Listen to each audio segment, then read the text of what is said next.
නවති. ඔහොම චුට්ටක් ඉන්න වීඩියෝ එක ස්කිප් කරන එක නවත්තලා වෙන්න බලන්න පොඩි වැඩක් මං අහනවා ඔයාගෙන්. හරිද? මට කියන්න ඔයා ඉස්කෝලේ යන ළමයෙක්ද? 6 වසරේ ඉඳන් 11 වසර වෙනකන් ඔයා ඉස්කෝලේ යන ළමයෙක් නම් ගණන් වලටත් එච්චර කැමැත්තක් නැත්තම් ඒ කියන්නේ ගණන් වලට ලකුණු අඩු හින්දා නේද කැමැත්තක් නැත්තේ. ලකුණු වැඩි නම් ආසාවෙන් කරන් යනවා නේද ඔන්න. ගණිතයට ලකුණු අඩු නම් මං අහන් ගිය කතාව මේ මම පොඩි ප්‍රශ්නයක් අහනවා මේකට උත්තරේ කියන්න බෑ. ඔයාලා මට කියන්න දැන් ඔයාලට ගණිතය අමාරුනේ ඇයි? නිකන් මට හිතලා කියන්න මම ගණිතය අමාරුනේ ඇයි? දැන් ඔන්න ඉස්කෝලේ හරි ඔයාලා යන ටියුෂන් ක්ලාස් එකේ හරි ගුරුවරයා ටීචර් ඔන්න දැන් ඔයාලට උගන්වනවා පාඩම් ලිස්ට් එක. 1 ඉගෙනනවා 2 ඉගෙනනවා 3 ඉගෙනනවා 4 ඉගෙනනවා ඔහොම උගන්වගෙන යනවා. ඔයාලටත් උගන්වන දවසට තේරෙනවා. සමහර පාඩම් තේරෙන්නේ නැහැ. සමහර පාඩම් තේරෙනවා. ඔයාලා සතුටින් ඉන්නවා. නේද? ඊට පස්සේ වාර විභාගයක් හරි පේපර් එකක් හරි ලියද්දී ඔයාලට තේරෙනවා නිකන් සමහර කරුණු කරගන්න බෑ. ඒ කියන්නේ අර පාඩම අපි හිතමුකෝ නිකන් අපි ගන්නව පාඩමක් ලොකු පාඩමක් මොකක් හරි ගමු. ප්‍රස්ථාර වගේ පාඩමක් ගන්නවා. මම කියන්නේ උදාහරණයක් විදිහට 10 වසරේ 11 වසරේ වගේ ප්‍රස්ථාර හරිද? ඒකේ නැත්නම් එච්චර ඕනේ අපි ගමු සංඛ්‍යා රටා 9 වසරේ සංඛ්‍යා රටා ගමු. අච්චර දුර යන්න ඕනේ සංඛ්‍යා රටා ගමු. ඔන්න සංඛ්‍යා රටා පාඩම ටීචර් හදලා පෙන්නද්දි තේරෙනවා සාධාරණ පදේ තියෙනවා. n වලට ආදේශ කර කර n වලට ගන්න ආදේශ කර කර ඔන්න දැන් හදනවා. ඔයාලට මේ පාඩම අවබෝධ වෙනවා. මෙහෙම තමයි කරන්න කියලා තේරෙනවා. ඒත් ඔයාලා තනියෙන් ගානක් හදන්න යද්දී අර සමහර තැන්වල හිර වෙනව නේද? මෙතනින් හරියටම මේක දන්නේ මට ෂුවර් නෑ මං කරනවා හැබැයි මට ෂුවර් නෑ. ඔය වගේ එකක් හිතෙනව නේද ඔයාලට? අන්න ඒකට හේතුව තමයි මම මෙයාට කියන්නේ. මේ අහන්නකො. ඔයා 6 වසරේ ඉඳන් 8 වසර වෙනකන් ළමයෙක් වුණත් 9 වසරේ ළමයෙක් වුණත් 10 11 ඒ කියන්නේ O level ළමයෙක් වුණත් මේ කැටගරි තුනෙන් එකක හරි ළමයෙක් වුණත් ඔයාට තියෙන ප්‍රශ්නේ මම අද කියනවා. මේ වීඩියෝ එක ස්කිප් නොකර බලන්න. ඒක තමයි පළවෙනිම දැනුම් දීම. ඔයාලට මේ වීඩියෝ එක අදාළ නැත්නම් ඔයා මේ 6 වසරේ ඉඳන් 11 වසර වෙනකන් ළමයෙක් නෙවෙයි නම් වැඩිහිටියෙක් නම් නංගි කෙනෙක් හරි මල්ලි කෙනෙක් හරි දුවෙක් පුතෙක් හරි ඉන්නවනම් මේ වීඩියෝ එක අනිවාර්යයෙන් ෂෙයා කරන්න. එයාගේ ජීවිතේට ගොඩක් වැදගත් මේ වීඩියෝ එක. හරි. එහෙනම් අපි බලමු මොකක්ද කියලා මේ කතාව. බලන්න 6 8 ළමයෙක් නම් මම ලිස්ට් කරගත්ත පාඩම් ලිස්ට් එකක් තියෙනවා. මෙතන ඒ ඔක්කොම නැහැ 3යි තියෙන්නේ. තව ලිස්ට් එකක් තියෙනවා. කීපයක් තියෙනවා. 6 8 කැටගරි එකේ නම් ඔයා ඉන්නේ. ඔයාට මේ භාග දශම ප්‍රතිශත. තව සෙට් එකක් තියෙනවා. මේ භාග දශම ප්‍රතිශත වගේ චූටි පාඩම්. මූලික බේසික්ස් පාඩම් ටිකක් බැරි වෙන හින්දායි ඔයාට ලොකු ගණන් වලට අත ගහන්න බැරි. ආයෙත් 9 වසර. මේ 9 වසර කියන්නේ හරිම ස්පෙෂල් වසරක් හරිද? 9 වසරේ ඔයාලට පෙළ පොත් තුනක් තියෙනවා.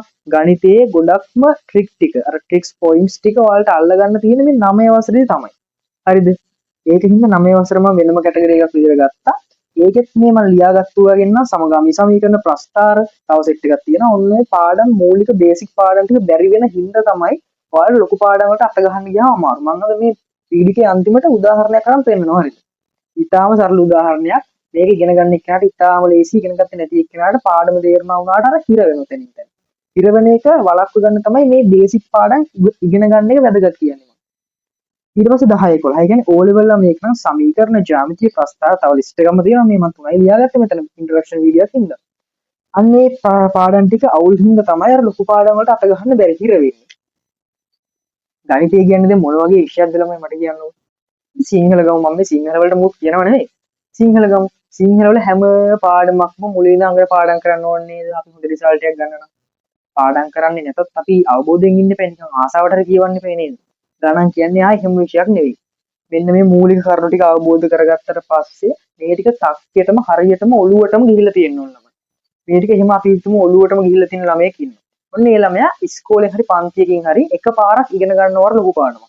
එකපාරක් ඉගෙන ගත්තාම හොඳටම ඇති. අපේ පන්ති වල නම් මං පාඩම් ආයෙ උගන්වන්න යන්නෙම නැහැ.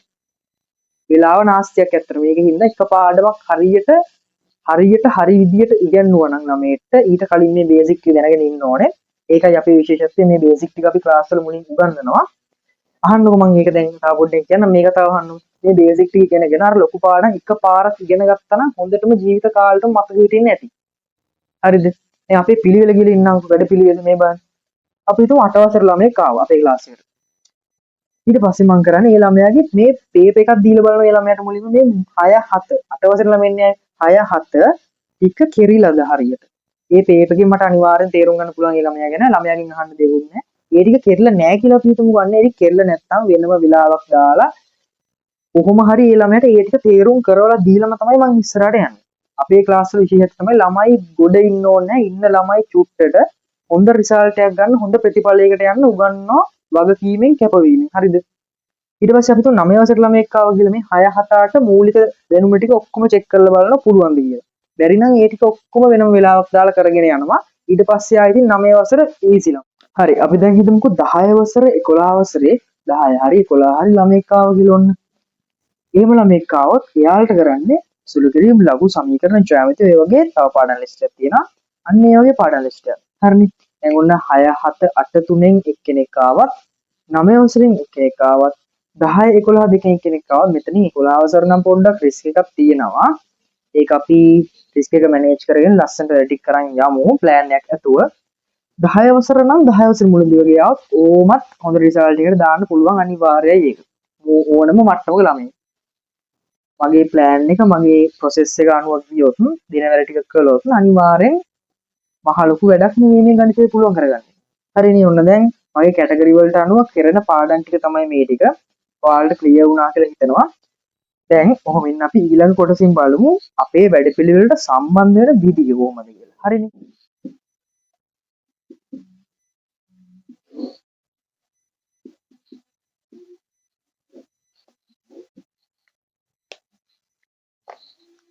හරි. දැන් අපේ වැඩපිළිවෙල යනවා ඉන්ඩිවිජුවල් යනවා ස්පෙෂල් ගෲප් ක්ලාස් කියලා තව පොඩි සෙක්ෂන් එකක් යනවා. ඒ කියන්නේ වැඩි විස්තර දැනගන්න අන්තිමට ඔයාලට පල්ලෙහා තියෙන නම්බර් එකට කෝල් එකක් දීලා බලන්න පුළුවන් මගෙන් අහන්න පුළුවන් විස්තර ටික. දැන් ෆිසිකල් ක්ලාස් ඔන්ලයින් ක්ලාස් කියන දෙකම යනවා. ඔන්ලයින් ක්ලාස් 6 වසරේ ඉඳන් 11 වසර දක්වා යනවා. ඉන්ඩිවිජුවලි තනි ළමයෙක්ට උනත් කරගන්න පුළුවන්. එතකොට පොඩි කොන්දේසි ටිකක් තියෙනවා. ඒ ටික මගේ වැඩි විස්තර අහන්න ෆෝන් නම්බර් එකට කෝල් කරලා මම මෙතන ෆෝන් නම්බර් එක දාන්නම්. විනාඩියක් දෙන්න මට. මගේ ෆෝන් නම්බර් එක තමයි 072 482 3093 072 482 3093 මේකට WhatsApp normal call ඕන එකක් ගන්නවාලා මැසේජ් එකක් දාන්න normal call එකක් ගන්න වැඩි විස්තර දැනගන්න පුළුවන්. හරිනේ. දැන් online 6 11 යනවා ඉන්ඩිවිජුවල් යනවා ස්පෙෂල් ගෲප් ක්ලාස් යනවා. දැනට යන්නේ ඉන්ඩිවිජුවල් ක්ලාස් තමයි online යන්නේත්. නිශ්චිත ළමයි ගානක් ඉන්නවා මම කිව්වා වගේ ඒක මම ඔයාලට දැනගන්න පුළුවන් මේකට වැඩි විස්තර කෝල් එකක් දෙන්න වීඩියෝ එකේ සේරම කියන්න අමාරුයි. වීඩියෝ එක උඩරම කෙටියෙන් හදන්න ඕනේ අපි. ඒකින්ද ඔන්න ඔන්ලයින් 6 11 යනවා ෆිසිකලුත් මම දැනට ආයතනයක කරනවා. ඒ ආයතන ටික ඔක්කොම විස්තර ටික මට කෝල් එකක් දීලා දැනගන්න පුළුවන්. ඒ ආයතන වලට එන්න බැරි දුර ළමයින්ට ඔන්ලයින් කිසි ප්‍රශ්නයක් නැහැ. කිසි අඩුපාඩුවක් නැතේ. ආයි කියන්න තියෙන ඔයාලට ඉන්ඩිවිජුවල් ෆිසිකල් කරනවා කළුතර දිස්ත්‍රික්කය ඇතුලේ. කළුතර දිස්ත්‍රික්කය ඇතුලේ ඉන්ඩිවිජුවල් ෆිසිකල් ක්ලාස් කරන්න පුළුවන්. ඊට අමතරව ඊට පිට දුර එක්කෙනෙක් නම් ඔන්ලයින් යන්න පුළුවන්. හරි. මෙහෙම තමයි ක්ලාස් වලට සම්බන්ධ වෙන විස්තරය තියෙන්නේ. ක්ලාස් ෆීස් වගේ විස්තර දැනගන්න කෝල් එකක් දෙන්න නම් මේකට.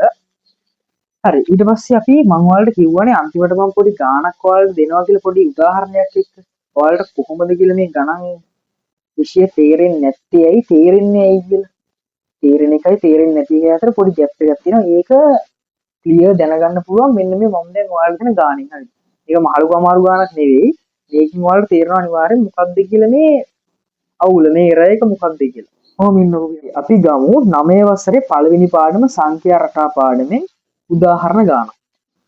tn සමානයි 12n ඍණ 10 කියලා. tn සමානයි 12n ඍණ 10 කියලා දීලා තියෙනවා කියලා අපි හිතමුකෝ. හොඳට මේක බලන්න. හරි. දැන් මේ සාධාරණ පදයකින් කරන්නේ අපි දන්නේ නැති සංඛ්‍යා රටාවක් හදන එකනේ. ඔන්න ඒකේ පළවෙනි ප්‍රශ්නේ තියෙනවා මෙම සංඛ්‍යා රටාවේ පළමු පද තුන සොයන්න කියලා. ඔන්න මම දැන් දෙනවා පළවෙනි ප්‍රශ්නේ.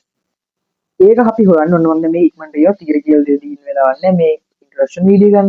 හරි. ඔන්න දැන් මේ පළවෙනි පදේ හොයන්නේ tn වෙනුවට t එක දානවා. ඊට පස්සේ මේ පැත්තෙත් n වෙනුවට එක දානවා. 12 වාරයක් 1 අඩු කිරීම 10. කීයද අන්තිම උත්තරේ? 2යි. t දෙක හොයන්නේ කොහොමද? n වෙනුවට 2 දානවා. 12 වැඩි කිරීම 2. 12 වැඩි කිරීම 2 අඩු කිරීම 10. දැන් කීයද එන්නේ? 24න් 10ක් ගියාම 14යි. 24න් 10ක් ගියාම 14. 24න් 10ක් ගියාම 14යි. අපි ඔය විදිහට t තුනම හෙව්වා කියමුකෝ. දැන් මෙතන මම හොයන්නේ තුනම ඊට මත වෙන නිසා. ඔන්න දෙවෙනි ප්‍රශ්නේ දෙනවා මෙහෙම එකක්. ඊට දෙනවා 565 වන්නේ කීවෙනි පදය? දැන් මේ 565 කියලා පදයක් මේක නැති වෙන්නත් පුළුවන්. මම මේ දැන් හිතුන ගානක් දුන්නේ. ඔන්න දැන් දෙන උදාහරණයක් විදිහට 565 වන්නේ කීවෙනි පදයද? දැන් ඒකෙදි මෙහෙමයි කරන්නේ. මම හදන විදිහ ප්‍රොසීඩියර් එක මේකෙදි කියන්නේ නැතුව ඉන්නම්. මේ ක්ලාස් එක ගන්න නෙවෙයි. අපේ ක්ලාස් වල ළමෙන්න මෙහෙම එක පාට කිව්වට පස්සේ දාන්න පුළුවන්. මෙහෙමයි කරන්නේ. 565. 565 සමානයි 12යි n අඩු කිරීම 10යි. දැන් මේ n උක්ත කරගෙන ඒ කියන්නේ n එක පැත්තක තනි කරගෙන අනිත් පැත්තට ඔක්කොම සංඛ්‍යා ටික දාලා n වලට අන්තිම උත්තරයක් ගන්න එක තමයි අපේ ටාගට් එක මේකෙදි. හරිනේ. දැන් මේ n තනි කරගන්න එක තමයි මේ ළමයින්ට 9 වසරට කලින් උගන්වපු ඒවායින් ගන්න තියෙන මූලික දේවල් ටික. මෙතෙන්ට වෙනකන් තමයි මේ පාඩමේ කරුණු ටික යන්නේ ළමයි. පාඩමේ තියරි කියන්නේ පාඩමේ විෂය කරුණු ටික යන්නේ මෙන්න මෙතෙන්ට වෙනකන්. කියන්නේ tn සමීකරණ දාලා මෙන්න මේක හදාගන්න යන වෙනකන් පාඩම යනවා අපි. පාඩමේ තියරි ටික. ඕගොල්ලෝ නෝමල් ක්ලාස් එකට ගියාට පස්සේ මේ ටික උගන්වනවා. ඊට පස්සේ මේ ගාන හදන විදිය ගුරුවරයා ඒ සර් හරි ටීචර් හරි හදාගෙන යනවා බෝඩ් එකේ. ඊට පස්සේ ළමයි බලාගෙන හදා ගන්නවා. ඊට පස්සේ පුළුවන් කියලා හිතාගෙන ගෙදර එනවා. පේපර් එළියන්දි අන්න හිර වෙනවා මේ වගේ තැන්වලදී. මේ n තනි කරගත්තේ කොහොමද? n වලින් 12 අයින් කරගන්නේ කොහොමද? ඔය කිසි දෙයක් දන්නේ නැහැ පැටලෙනවා අන්තිමට. බලන්නකො මම මේක කරනවා. 12 n එක පැත්තක තනි කරගන්නවා මුලින් 10 අනිත් පැත්තට යනවා. එතකොට මේ පැත්තේ ඉන්නේ 575යි. ඊට පස්සේ මේක 12න් බෙදෙනවා. මේක 12න් බෙදෙනවා. ඔන්න n වලට අන්තිම උත්තරයක් ගන්න පුළුවන්. දැන් මම උත්තරයක් ගන්න නැතුව ඉන්නම් මෙතන. මොකද මේ ගාන සාධාරණ ගානක් නෙවෙයි මම නිකන් හිතලා දුන්න ගානක්. ඒකින්ද කොහොමරි වැඩේ තියෙන්නේ මේකයි. ඒවා මෙතෙන්ට වෙනකන් හදන්න පාඩමේ විෂය කරුණු හොඳටම ඇති. ළමයි මේක අනික දන්නවත් එක්ක ලොකු ලොකු පන්ති වලට ගියාට පස්සේ අනික පන්ති දෙක තුනකට ගියොත් මේ ඉස්කෝලේ ටිකක් 10 වසරේදී 11 වසරේදී 9 වසරේදී උමනාව ආවොත් ඉගෙන ගන්න අනිවාර්යෙන් මේ තියරි කරුණු විෂය කරුණු ඉගෙන ගන්න. ඒත් අර 6 7 8 9 ඒ මූලික කරුණු ටික නැත්තම් මෙතනින් පස්සේ හදා ගන්නකොට ඉතිර වෙනවා. අන්න ඒකයි ප්‍රශ්නේ. ඒක තමයි අපේ පන්ති වල විශේෂත්වය. අර මූලික කරුණු ටික ඔක්කොම ටික මුලින් මාස්ටර් කරලා මාස්ටර් ලෙවල් එකටම ප්‍රැක්ටිස් කරවලා තමයි මේ පාඩම් වලට අත ගහන්න යන්නේ. ඊට පස්සේ මේ පාඩම් ටික හරියට ඉගෙනගෙන මැච් එකක් ගහන එක ලොකු රිසල්ට් එකක් ගන්න එක මහ ලොකු වැඩක් නෙවෙයි ළමයි. හරිනේ. දැන් ඔයාලට මම කිව්වා ගණිතේ බැරි වෙන්නේ ඇයි කියලා හේතු එක්කම කිව්වා. ඊට පස්සේ ඔන්න දැන් ගානක් දීලා ඔප්පු කරලා පෙන්නනවා. ඊට පස්සේ අපේ පන්ති වල සහභාගී වෙන විදිය කිව්වා. පළවෙනි දවසේ නොමිලේ සහභාගී වෙලා බලන්න පුළුවන්. ඉන්ඩිවිජුවල් ස්පෙෂල් ගෲප් ක්ලාස් ඕන එකකට නොමිලේ සම්බන්ධ වෙලා බලන්න පුළුවන්. වැඩි විස්තර වලට කෝල් එකක් දෙන්න නම්බරයට 072 482 30 93. හරිනේ. මගේ පර්සනල් නම්බර් එක ඔයාලා මේකට කෝල් එකක් ගන්න මම ආස කරනවා. කෝල් එකක් අරගෙන පන්ති වල සහභාගී වෙලා බලන්න. ගණිතේ ලකුණු ගොඩක් අඩු ළමයෙක් නම් අපරාධය ඇත්තටම ඕලෙල් වලින් ෆේල් වෙලා ණයට ආපහු ගණන් කරන එක. ඒකින් අනිවාර්යෙන් සහභාගී වෙලා බලන්න. ගණන් වල ලකුණු ටිකක් වැඩිපුර තියෙනවා නම් ඒත් සම්බන්ධ කරවලා බලන්න ඊට වැඩි ලකුණක් ඒ ළමයට ගන්න පුළුවන් වෙනවා අනිවාර්යෙන් අපේ ප්‍රොසෙස් එකත් එක්ක ගියාට පස්සේ. නිකන් එකමට කරන ක්ලාස් යන්නේ නෙවෙයි මේක.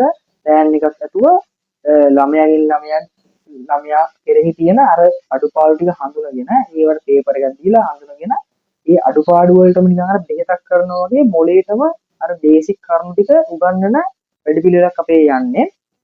ඔයා මේක බලන දෙමව්පියෙක් නම් පළවෙනි දවසේ සම්බන්ධ කරවලා බලන්න වෙනසක් තියෙනවද කියලා. ඊට පස්සේ දිගටම සම්බන්ධ කරවන්න. හරි එහෙනම් අද වීඩියෝ එකෙන් මේ ටික තමයි මට ඔයාලට කියන්න ඕනේ.